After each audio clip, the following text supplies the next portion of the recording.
Well, hello everybody and welcome to Jeff's Baking Blog. Today I'm going to make a wholemeal sandwich loaf, and this is going to be in a £2 loaf tin, or actually mine's slightly larger than a £2 loaf tin, but a £2 loaf tin will work well, and it's 100% wholemeal or whole wheat flour, so that would usually give you quite a dense loaf, but I'm hoping that because I'm using a strong flour with 13.5% protein, that will actually give some structure to the loaf and allow it to rise quite nicely, but we'll see. However it turns out, as long as it's baked properly, it will be very tasty, and I do like wholemeal bread. So it's not a difficult recipe, but it takes time, as bread recipes tend to do, because we have to proof the dough and then rest it again once we've shaped it into the loaf pan, but it's easy enough. And I'll go on to the ingredients, and for this I have 465 grams, 3.5 cups plus 1 teaspoon of wholemeal flour, and this my wholemeal flour is a wholemeal bread flour which has 13.5% protein, which is what makes the gluten basically. If you have wholemeal flour which has less protein, you may not get quite the same structure, but at 13.5% it should be good. I then have 307 millilitres, which is 1.25 cups plus 1 teaspoon of lukewarm water, and I have this at about 42 degrees Celsius, which is 108 Fahrenheit. I have 54 grams, 2 tablespoons plus 2 teaspoons of honey. I have 7.5 grams, 1.25 teaspoons of salt, 56 grams, 4 tablespoons of unsalted butter, and 6 grams, 2 teaspoons of instant yeast. And so what I'm going to do is mix my wet ingredients, the honey and the water together, and I'm going to do this in my stand mixer because it's easier like that. So I'm going to put my honey into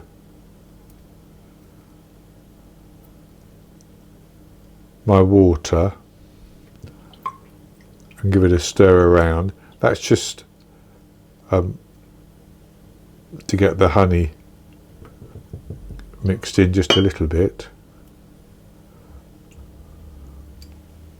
I'm going to put that into the bowl of my stand mixer.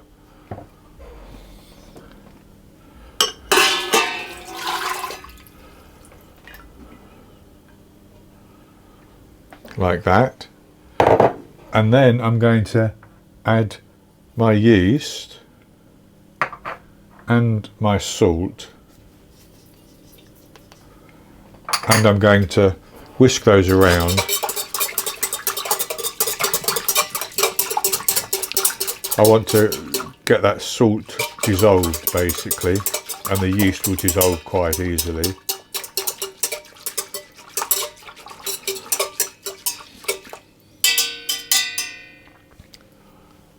And then I'm going to put my flour in,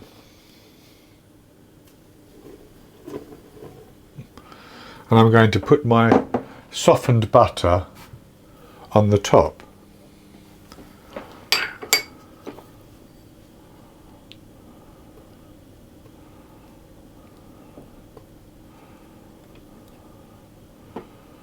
Just like that. And I'm going to start mixing this on a fairly low speed until it all comes together into a shaggy dough.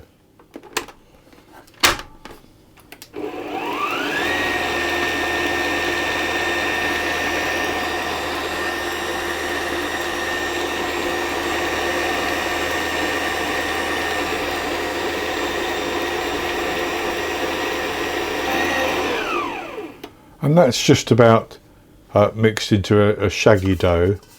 And so what I'm going to do is I'm going to knead that until it becomes soft and elastic.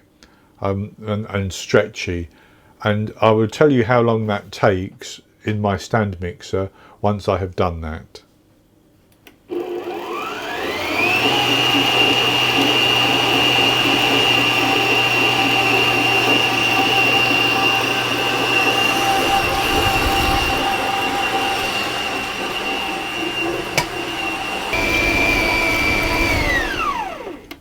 So I have kneaded that for 10 minutes,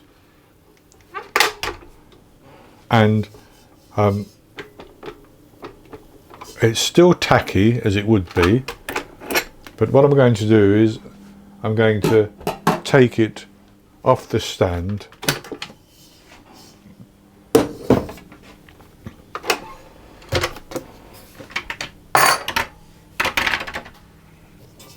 and I'll just pinch off a little bit, and I can feel that it's soft and it's quite stretchy. I can feel that as well, and of course it will tear eventually, but I'll just show that it is stretching. That's the gluten that's formed basically.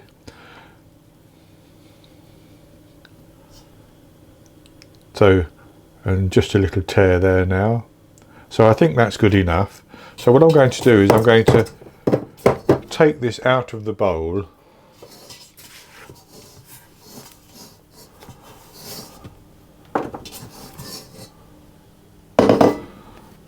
and I'm going to form it into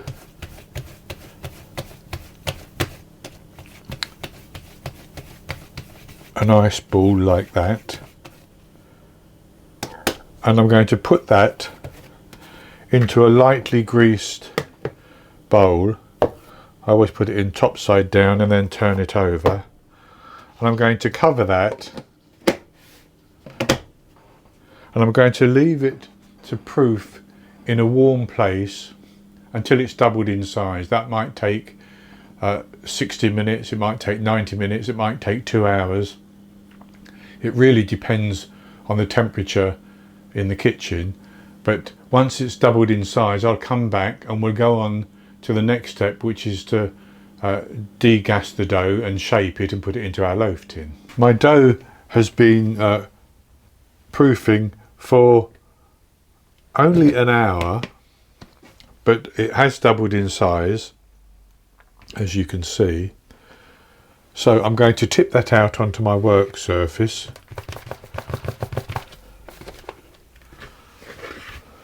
Like that.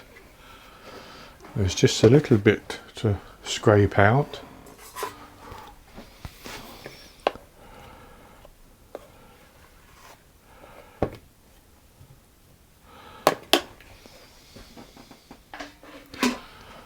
And I'm just going to knock the air out of that. And I'm going to form it into a rectangle.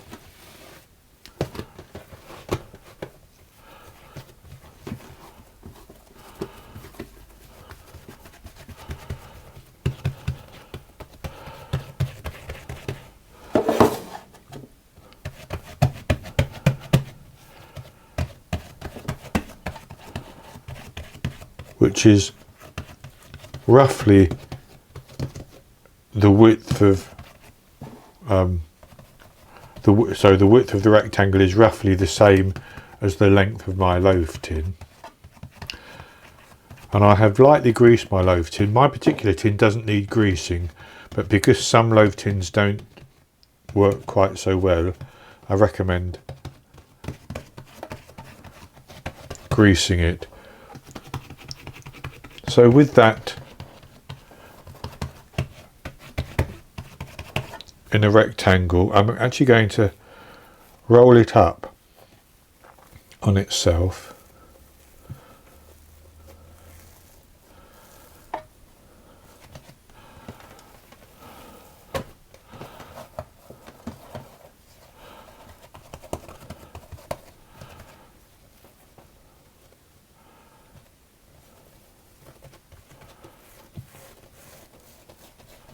Like that, and I'm going to put that into my tin. seam side down, and I'm going to cover it with plastic wrap which I have greased.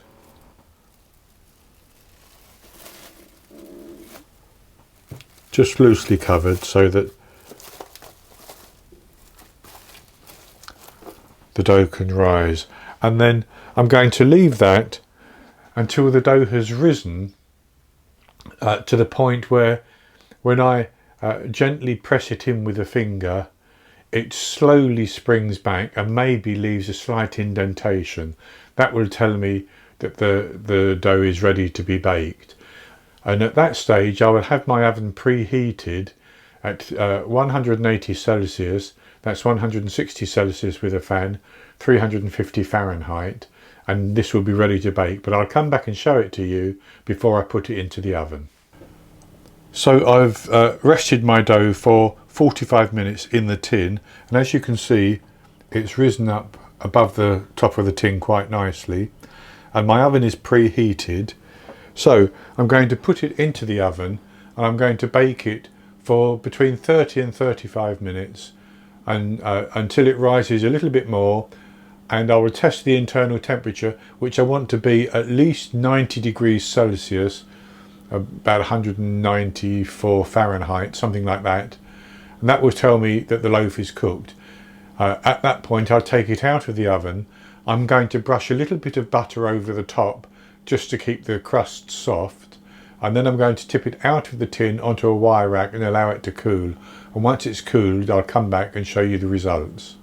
I baked my wholemeal loaf for 38 minutes. I said 30 to 35, but I tested it at 32 minutes and it hadn't reached 90 degrees Celsius, so I left it in for a further 6 minutes. Then I tested it again and it was up to 94 degrees, so I took it out at 38 minutes.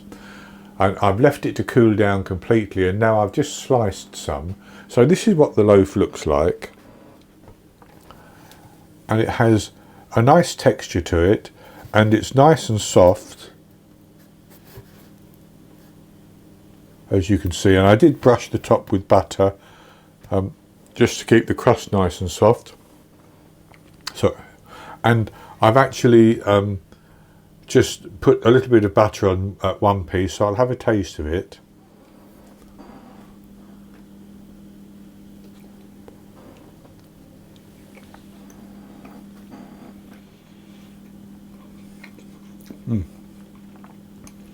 That is very, very good indeed. It has a lovely soft texture. It's moist.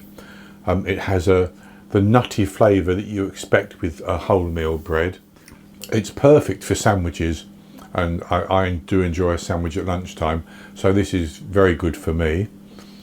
And it's actually quite a simple recipe if you've got the patience to wait for the dough to proof. I used a stand mixer, but if you did it by hand, I think you would have to knead the bread for at least, or the dough, sorry, for at least 15 minutes. And it is very important, as I mentioned at the start of the video, that you have wholemeal flour which has a high protein level, 13.5 grams of protein per 100 grams of flour at least, I think. So that's going to be it for this recipe, and I hope you've enjoyed it, and if you have, please give me the thumbs up below and click to subscribe to my YouTube channel. In the top right hand corner of the screen there will be an eye that you can click on, and that will take you to a link for the recipe, and I'll put a link below the video as well, and I'll be back with another recipe in the very near future. So until then, happy baking.